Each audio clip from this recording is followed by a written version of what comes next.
l'équipe FGES Transactions vous remercie beaucoup pour cette conférence sur la finance durable.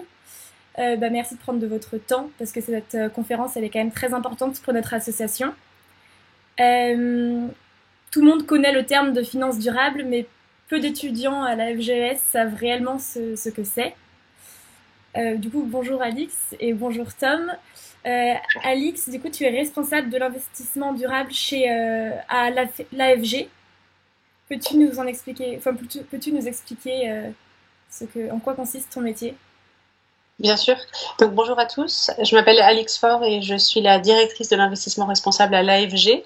L'AFG, c'est l'association professionnelle pour la gestion d'actifs en France. Et mon métier, c'est vraiment un métier de lobbying où je rassemble certaines idées que les sociétés de gestion veulent porter. Je les mets d'accord sur le contenu de ces idées et ensuite je vais les porter auprès des autorités françaises et européennes, principalement. J'ai une quinzaine d'années d'expérience, j'ai toujours travaillé dans des sociétés de gestion. J'ai fait beaucoup de business développement et ça fait 10 ans que je suis dans le domaine de l'investissement responsable. D'accord. Et Tom, du coup, vous êtes consultant senior en finance chez KPMG. Pouvez-vous nous en dire plus aussi, s'il vous plaît? Bonjour à tous, Tom Cascales, consultant chez KPMG, et donc la tâche principale chez KPMG, c'est d'aider les sociétés de gestion, mais aussi les émetteurs à intégrer des critères de finance durable dans leurs décisions. Donc que ce soit des décisions d'investissement côté société de gestion ou d'investissement côté émetteur. Et mon parcours avant ça, c'est 3 ans chez Amundi, donc en société de gestion dans des équipes d'investissement et de risque, où j'ai eu en charge soit la gestion du risque, soit des décisions d'investissement pour des fonds qui étaient orientés vers l'ESG. D'accord. Et en quoi consiste la gestion du risque? La gestion du risque en gestion d'actifs, c'est regarder et produire des indicateurs qui permettent de limiter les expositions à divers risques financiers quand on gère un fonds d'investissement. D'accord. Et pourriez-vous du coup nous définir ce qu'est l'investissement responsable et tout ce qui l'englobe, l'ESG, l'ISR, l'impact investing, par exemple, Alex? Je peux peut-être prendre la parole, oui, exactement. Effectivement, il y a beaucoup de termes qui se mélangent souvent dans la tête des interlocuteurs. Vous entendez parler de développement durable, d'objectifs de développement durable, de responsabilité sociale de l'entreprise, d'investissement socialement responsable, de critères ESG. Et en fait, tout ça, tous ces termes-là, toute cette terminologie œuvre dans un même objectif. Si on fonctionne en entonnoir, au niveau très macro, on parle de développement durable.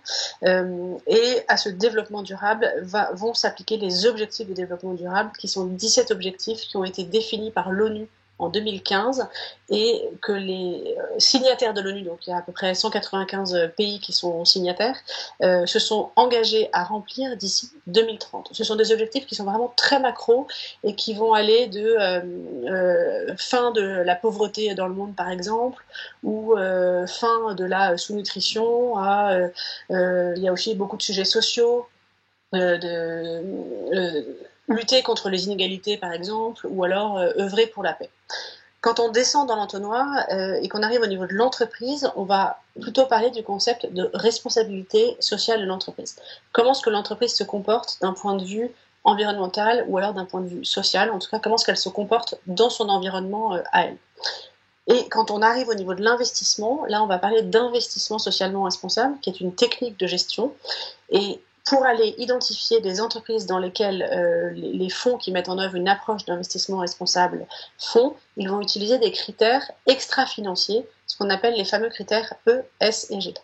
En d'autres termes, l'investissement socialement responsable, c'est un placement, donc dans mon cas ce sont des fonds, qui vont viser à concilier performance économique et impact social et environnemental.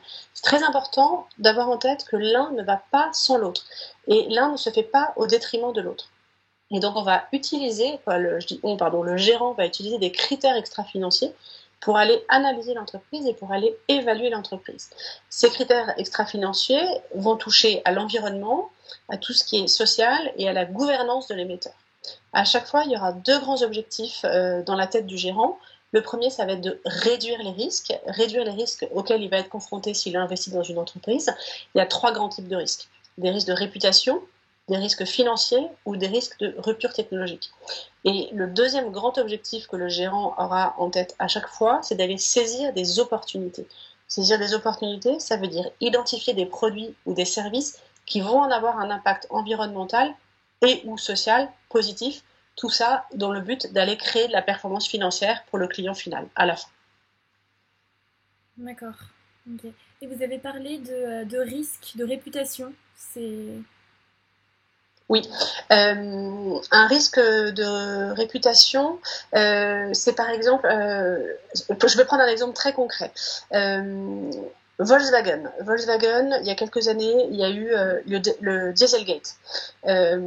Si des gérants lambda avaient bien étudié la gouvernance de Volkswagen, ils se seraient aperçus qu'il n'y avait qu'une seule personne qui avait les fonctions de président et de directeur général. En fait, les deux fonctions étaient réunies sous une seule et même personne, ce qui en général peut avoir des risques parce qu'il n'y a pas d'équilibre des pouvoirs. Et donc, un risque de réputation, le fait d'analyser une entreprise d'un point de vue extra-financier, ça va vous permettre de diminuer ces risques. Et Volkswagen, par exemple, était moins présent dans des fonds ISR que dans des fonds classiques. Quand on parle de risque financier, ça peut être l'exemple d'Enron, une faillite qui a été, je pense que Tom, tu pourras en parler mieux que moi, la faillite d'Enron, mais il y a eu tout un scandale en fait comptable et qui a mené à la faillite de ce grand acteur. Et un risque lié à la rupture technologique, c'est par exemple l'exemple de ces Kodak ou encore Nokia. Ces deux entreprises étaient clairement leaders dans leur secteur il y a encore 15-20 ans. Kodak, ils étaient leaders sur les photos argentiques. Ils ont aussi été les premiers à développer des photos numériques, mais ils n'ont pas fait le bon choix technologique. Ils se sont complètement fait dépasser par leurs concurrents. Nokia, c'est pareil. Nokia, il y a 20 ans, alors vous étiez un peu jeune, mais il y a 20 ans, tout le monde avait des Nokia. Et ils n'ont pas vu toute la rupture technologique qui était en train d'arriver, qui est arrivée avec d'abord les BlackBerry, ensuite il y a eu les iPhones, maintenant il y a les Samsung, les Huawei, on voit que ça va très vite. Mais si on analyse l'entreprise simplement d'un point de vue financier, on va passer à côté de tous ces potentiels risques et donc on va s'exposer potentiellement à des risques plus importants. C'est pour ça que c'est très important d'analyser une entreprise d'un point de vue financier et d'un point de vue extra-financier. D'accord. Donc je change de sujet. Et pourquoi, selon vous, une finance plus responsable est-elle nécessaire aujourd'hui? Pourquoi, selon vous, une finance plus responsable, une finance verte serait nécessaire aujourd'hui? Tom, peut-être que tu peux prendre la parole là-dessus et je compléterai. Oui. Alors pourquoi est-ce nécessaire? Il y a plusieurs niveaux de réponse. Le premier niveau de réponse, évidemment, c'est pour répondre aux attentes de la société, puisqu'on voit qu'il y a des attentes que toutes les parties prenantes dans la société, les entreprises, les financiers répondent à ces enjeux cruciaux que sont le climat ou les enjeux sociaux. Et il y a un deuxième niveau de réponse qui fait un peu plus écho à ce que vient de dire Alix, c'est-à-dire que c'est aussi un meilleur moyen d'analyser le risque auquel on est soumis. Et donc, par exemple, on voit aux États-Unis qu'il y a un grand débat sur En fait, les gérants sont soumis à un devoir fiduciaire, c'est-à-dire à agir dans le meilleur intérêt de leurs clients. Et aujourd'hui, on est en train de débattre sur est-ce que prendre les enjeux ESG en compte, c'est agir dans l'intérêt de son client, parce que comme le disait Alix, il y a une matérialité financière de ces enjeux et donc ça devient nécessaire de faire une analyse approfondie. Donc pourquoi la finance durable est-elle nécessaire? C'est pour avoir une meilleure compréhension des investissements qu'on fait. Sûrement. Et alors, ce que je pourrais aussi ajouter à ça, qui est un autre angle de réponse, c'est que maintenant, on voit bien que tout le monde veut donner du sens à sa vie. De manière générale, vous les jeunes, vous allez préférer un job qui fait du sens et peut-être avec une rémunération un peu moins importante. Et je crois que ça a été prouvé, hein, il y a plein d'études qui l'ont montré. Dans le domaine de la consommation aussi, de l'alimentaire, on va de manière générale préférer des circuits courts, on va favoriser le bio et on voit bien à quel point le bio a émergé aujourd'hui dans la grande conso. Et pareil, on a envie de donner du sens en tant qu'investisseur particulier, on a envie de donner du sens à son épargne. Et une façon facile, ou relativement facile, d'aller donner du sens à son épargne, c'est d'identifier des fonds qui sont porteurs de sens et qui vont pouvoir permettre de répondre à des grandes problématiques. Vous pensez que la finance durable que les finances durables doivent être régulées par une entité supranationale ou... Alors, je peux peut-être prendre la parole là-dessus. Oui, en fait, la finance responsable ou la finance durable, ça fait très longtemps que ça existe. Au départ, ça a été créé au 19e siècle et c'était en particulier pour des congrégations religieuses qui avaient beaucoup d'argent et qui voulaient investir cet argent en fonction des valeurs qu'elles ont. Donc, au départ, c'était une finance qui était avec beaucoup d'exclusions, donc pas d'entreprise pharmaceutique parce que liée à l'avortement, pas de tabac parce que c'est une addiction, pas d'alcool parce que pareil c'est une addiction. Donc c'était vraiment une finance qui était très concentrée sur les exclusions. Donc ça a été la première chose. Et ensuite dans les années 90-2000, on est arrivé à des fonds qu'on appelle best in class, c'est-à-dire qu'ils vont investir dans l'ensemble de l'économie, mais pour chacun des secteurs, ils vont identifier les entreprises les mieux disantes et les moins bien disantes. Et c'était vraiment, on élimine les 20% ou 30%, ça dépendait du seuil de chaque fonds, des entreprises qui se comportent le moins bien dans chacun des secteurs. Mais ça veut dire que vous allez avoir tous les secteurs. Donc vous allez avoir de la conso, vous allez avoir de la finance, vous allez avoir des matériaux, de l'industrie, du pétrole. Et peut-être que dans ces secteurs-là, il y a peut-être des secteurs qui vont apporter plus ou moins de solutions face aux grands défis qu'on va rencontrer. Ça a pris de plus en plus d'ampleur parce que d'un point de vue financier, les fonds, d'un point de vue de la performance, les fonds ISR performent tout aussi bien que des fonds classiques. Il y a des bons gérants, il y a des moins bons gérants. Et donc maintenant, l'Europe, parce que c'est vraiment un débat européen, l'Europe est en train de se dire mais je ne peux pas laisser l'ensemble des pays européens faire ce qu'ils veulent. Donc il faut qu'on amène un cadre. Et en particulier, un cadre qui soit en faveur du client final. Et donc c'est vraiment un cadre qui est très orienté sur les risques. Donc il faut que nous, sociétés de gestion, on définisse nos risques et qu'on exprime en fait les risques auxquels on est confronté. Donc c'est vraiment un sujet de transparence. On n'est pas tellement encore sur un sujet de définition, on est vraiment sur un sujet de transparence. Tom, peut-être que tu peux compléter aussi si tu as d'autres choses à dire. Non, je pense que c'est très complet là. D'accord. Et du coup, vous avez dit qu'ils enlevaient 30 ou 20% des entreprises qui se comportaient le moins bien au niveau de l'écologie. Pas que de l'écologie, sur tous les secteurs, sur tous les critères extra-financiers. Donc les critères extra-financiers, c'est toujours l'environnement, le social et la gouvernance. D'accord. Ok. Qui répondent pas à la RSE. Voilà, si on peut résumer comme ça. Okay. Et est-ce que vous pensez qu'on peut allier finance durable et croissance économique Alors sur cette question, on peut évidemment allier finance durable et croissance économique. Déjà, la première chose, c'est que la finance est un outil. Donc la finance durable sera un outil pour une croissance économique, mais ça ne sera pas le seul outil. Okay. Et ensuite, la finance durable permet une des grandes choses que la finance durable essaye de faire, c'est aussi on a beaucoup parlé de l'aspect risque, mais il y a aussi tout un pendant qui est essayer de détecter les opportunités de croissance. Donc pour les entreprises, si je suis une entreprise énergétique par exemple et que je dois financer de nouveaux projets, eh ben, je me dis que financer de l'énergie renouvelable, ça va m'apporter un potentiel de croissance beaucoup plus grand. Et c'est la même chose qui est fait du côté des investisseurs. Et donc, il y a tout un mécanisme de réallocation des flux financiers vers les secteurs de croissance les plus porteurs pour l'avenir. Donc, définitivement, la finance durable va apporter une croissance économique. Oui, mais ce sont la finance qui va apporter... je comprends pas trop parce que les secteurs qui sont bons pour l'écologie, c'est quand même les secteurs qui ont moins de croissance économique en soi. Oui. Là-dessus, peut-être qu'on peut repartir à un niveau qui est très macro. Aujourd'hui, quand on regarde l'économie mondiale, on voit que l'économie, elle est vraiment drivée par 4 grandes transitions. On parle vraiment de transition actuellement. On parle d'une transition démographique. On devrait être à peu près 10 milliards d'individus sur Terre d'ici à 2050. Aujourd'hui, on est un peu plus que 7. Donc, il y a vraiment une croissance démographique qui est très importante et qu'il va falloir gérer. La deuxième grande transition, elle est, donc j'ai dit démographique. Il y en a une deuxième qui est technologique. On le voit bien avec l'émergence de toutes les new tech et qui sont en train de s'infuser dans l'ensemble des secteurs de l'économie.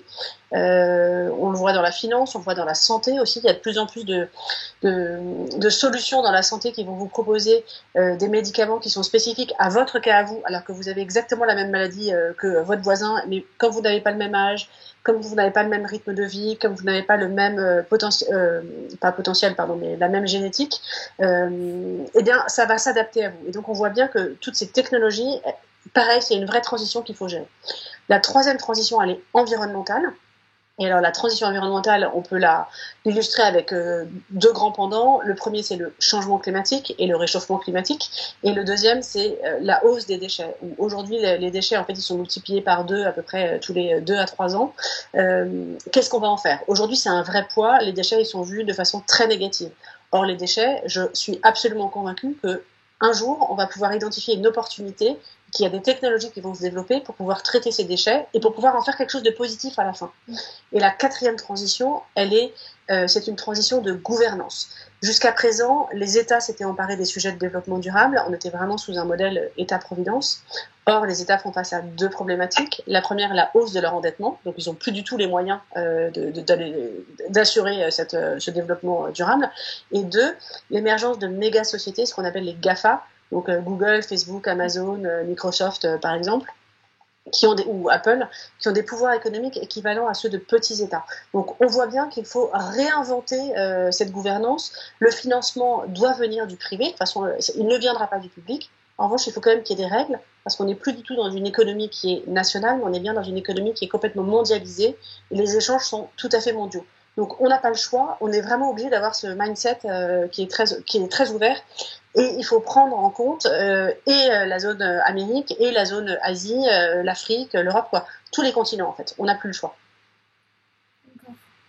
Et donc si je termine là-dessus, la finance durable va permettre d'apporter des réponses à ces grandes transitions.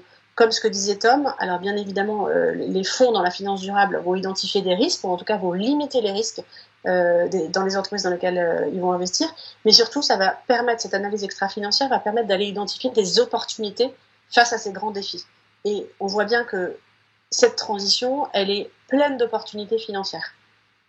Ok. Donc nous assistons à une transformation des métiers de la finance, et quelles sont ces transformations concrètement? Je pense qu'une des transformations notables, c'est la diversité des compétences qu'il faut avoir maintenant dans les métiers de la finance, parce que forcément, quand on parle de critères ES et G, il faut s'intéresser à des sujets qui ne sont pas forcément les sujets financiers classiques.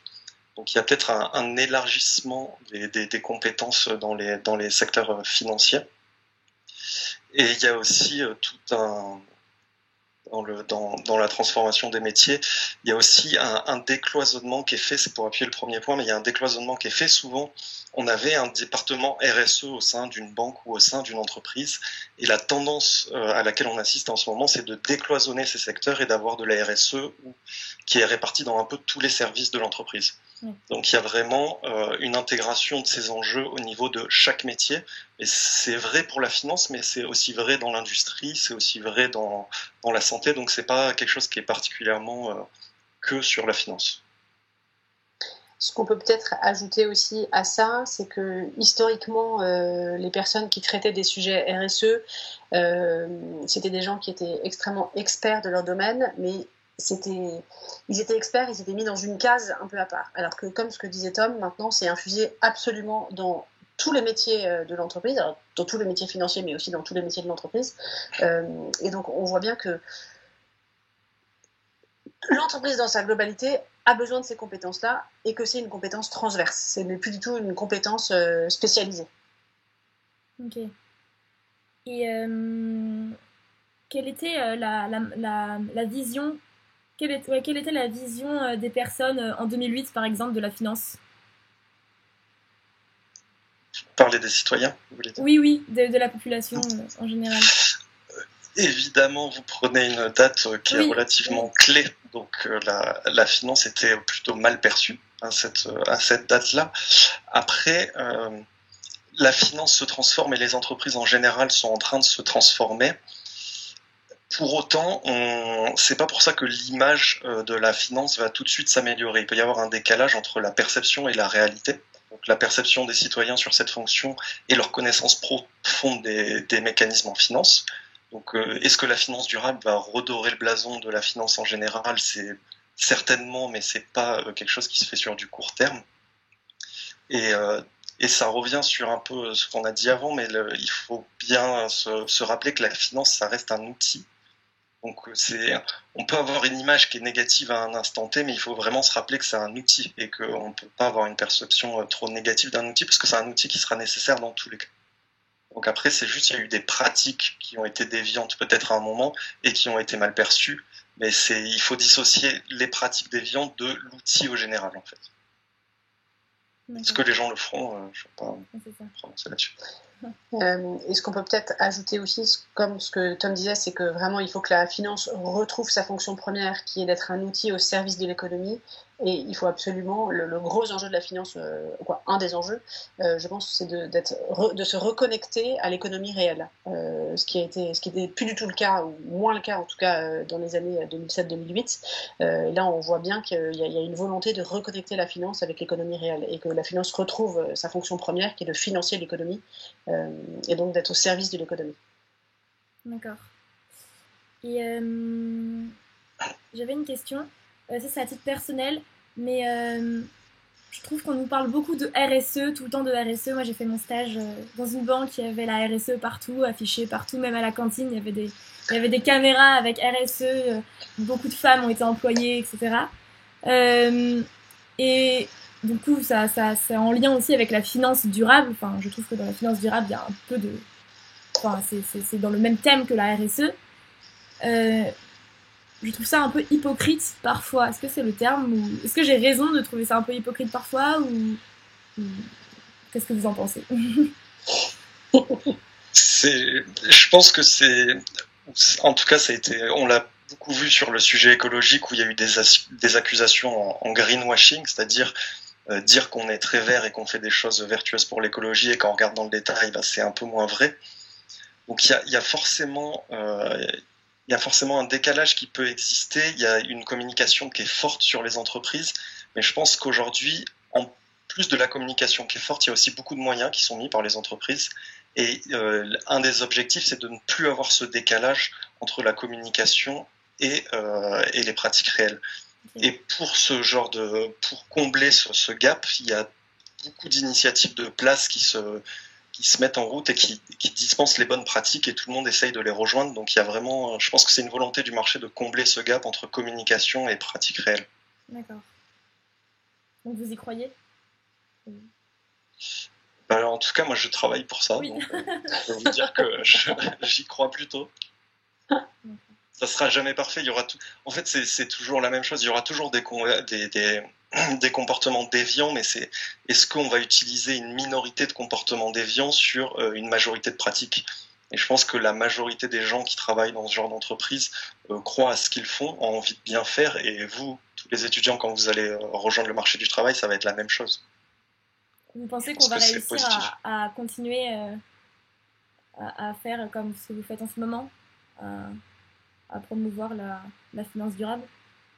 En tout cas, c'est un domaine qui est de plus en plus pourvoyeur de postes et je pense que les ouvertures de postes dans ces sujets-là sont croissantes. Donc il y a beaucoup plus de chances aujourd'hui que vous rejoigniez des métiers comme ça qu'il n'y a 10 ans. Oui, ça c'est sûr. Et ce que on peut peut-être dire aussi, c'est que aujourd'hui, la finance durable, c'est une finance qui est encore un petit peu à part. Je suis absolument convaincue que d'ici quelques années, je ne peux pas vous dire si ce sera d'ici 10 ans, 20 ans, j'en sais rien, mais en fait, on se posera plus du tout la question dans ces termes-là parce que la durabilité, ce sera infusé à tous les niveaux et en fait, ce sera juste la base. Oui, c'est vrai. Et c'est pareil pour la RSE. Un jour, la RSE, elle sera complètement intégrée et on se posera plus du tout toutes ces questions. En fait, c'est beaucoup du bon sens, au final. Oui, c'est du bon sens, mais en même temps, je trouve ça un peu étrange parce qu'il n'y a pas de responsabilité. Enfin, je trouve qu'on n'a pas chacun de nous, nous sommes pas chacun de nous responsables au niveau de l'écologie, mais dans les entreprises, on demande à l'entreprise d'être super responsable, mais nous, chacun, on ne fait pas forcément d'efforts.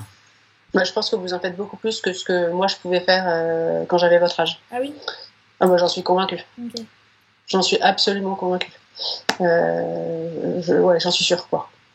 je sais pas, regardez, est-ce que avant de prendre l'avion, vous vous posez la question de je prends l'avion ou je prends le train? Moi, quand j'avais 20 ans, je me posais pas la question.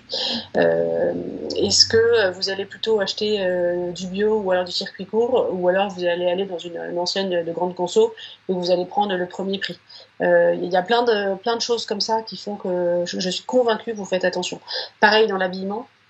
Est-ce que quand vous Oui, aimez c'est bien vrai. une marque, vous allez regarder comment sont fabriqués les vêtements, où ils sont fabriqués ou pas? Moi, il y a 20 ans, je regardais pas et j'étais absolument pas alertée sur ces sujets-là, alors que maintenant, vous l'êtes. Et je vois bien mes enfants, j'en ai trois qui ont 11, 10 et 5, et eux sont hyper attentifs à tout ça. C'est-à-dire que quand je me trompe de poubelle pour aller mettre un morceau de papier, mais je me fais engueuler en fait. Il y a 20 ans, en fait, c'était pas du tout dans la culture. Et D'accord. ça a beaucoup changé. Donc je suis convaincue que vous faites beaucoup plus de choses que ce que nous on faisait. Ok. Après, le point à noter, comme le dit Alix, ça devient une question culturelle. Et du coup, comme toutes les questions culturelles, ça s'analyse à un niveau géographique. Et tout ce qui est finance durable, RSE, c'est des pratiques qui sont de plus en plus matures en France. Et c'est par contre inégal au niveau de la planète. Et si on parle de responsabilité sociale ou de la gouvernance dans des pays comme la Chine, l'Inde, en Thaïlande, on n'a pas tout à fait les mêmes définitions, on n'a pas tout à fait les mêmes niveaux de maturité, donc il y a encore des terrains à conquérir, si je peux me permettre. D'accord. Est-ce que vous avez des choses à rajouter sur sur la finance durable Oui, peut-être que je peux vous dresser un petit portrait juste de quelques chiffres, en fait, juste pour que vous vous rendiez compte de ce que ça veut dire la finance durable en France, en tout cas. Euh, En France, aujourd'hui, il y a à peu près 600 sociétés de gestion qui gèrent environ 4 000 milliards d'euros d'actifs. Sur ces 4 000 milliards d'euros d'actifs, il y en a quasiment 2 000 milliards qui sont gérés selon une approche responsable. Vous voyez, c'est quasiment la moitié. Le chiffre exact, c'est 1861 000 milliards d'euros d'encours gérés selon une approche responsable. Parmi ces 1861 parmi ces 1861 000 milliards d'euros, il y en a 546 milliards qui sont gérés selon une approche dite ISR, c'est-à-dire investissement socialement responsable. Où là, je vous rappelle que l'ISR, c'est la combinaison de la recherche de la performance économique et l'impact social et ou environnemental en fonction des fonds. Parmi ces 546 milliards d'euros, il y a à peu près aujourd'hui, il y a un peu plus de 200 milliards d'euros d'actifs de fonds qui ont reçu le label ISR. Le label ISR, c'est... Attendez, j'essaie juste de retrouver les chiffres. C'est aujourd'hui 514 fonds qui ont reçu ce label, donc 204 milliards d'euros d'actifs sous gestion et 81 sociétés de gestion qui ont fait labelliser au moins un fonds. Ce label, c'est un label qui a des destinations des particuliers, c'est vraiment des épargnants particuliers, et c'est un label qui appartient au ministère de l'économie, des finances et de la relance. Donc c'est un label d'État. Les sociétés de gestion sont soumises à un audit annuel, donc un audit externe. Elles doivent répondre à un cahier des charges qui est très précis, qui est de plus en plus exigeant, parce que le ministère augmente son exigence au fur et à mesure des années. Donc on voit bien quand même qu'il y a un vrai essor de la finance durable de manière générale, et il y a aussi un vrai essor de l'ISR, donc l'investissement socialement responsable, qui est la partie la plus exigeante, quoi, une des parties exigeantes en tout cas de la finance durable. Peut-être que ça, vous pourrez le mettre au début de l'interview. Oui, merci. Juste peut-être ajouter sur quand on parlait entre communication et pratique et de greenwashing plus particulièrement, c'est un sujet aussi dont le régulateur s'est emparé au niveau français et au niveau européen avec une dynamique importante en ce moment.